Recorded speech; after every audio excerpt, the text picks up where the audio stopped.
So hello guys, welcome back sa channel natin LexPH. So for today's video guys, ituturo ko po sa inyo guys yung pinakamadaling paraan para ma-bypass nyo to guys itong resources natin, no? Kung makikita nyo kasi guys, downloading pa siya dito sa lobby, no?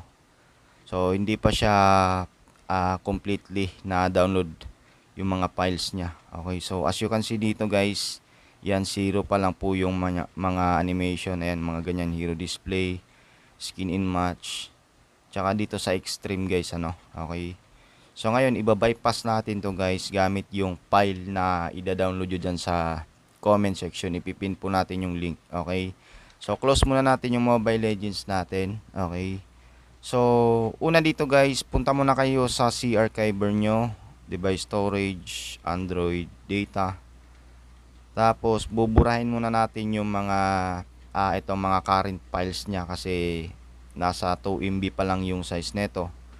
So papalitan natin siya guys ng full file, ano. Okay, so balik lang natin guys dito, ayan.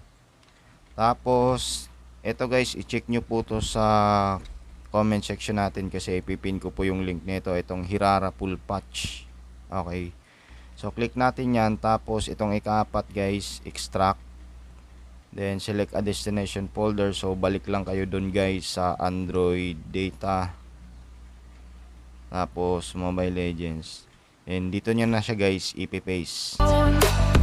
My heart is begging me to get the hell out of my head. I'm gonna live inside the upside down for a minute and pretend, honey, I'm a perfect 10. Whoa, whoa, honey, I'm a perfect 10. Whoa, whoa, and if I say it enough, it gets ingrained in my head, and I start to see, honey, I'm a perfect 10.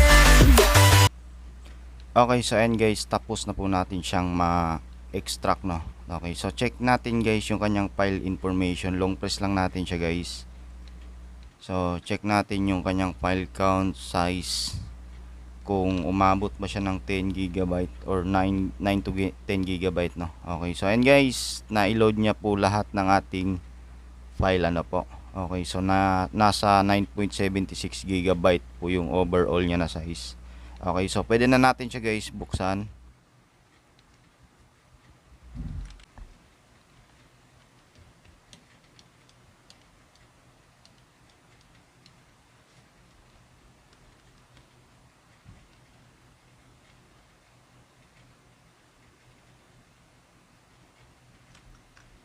So eto na guys, eto, antayin nyo na lang to, nasa 1% na lang to, no.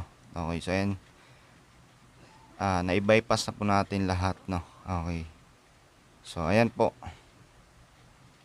Okay, so kung makikita nyo dito guys, lahat po yan completely na i-download na po natin, no. Okay, so completed na po siya. Okay,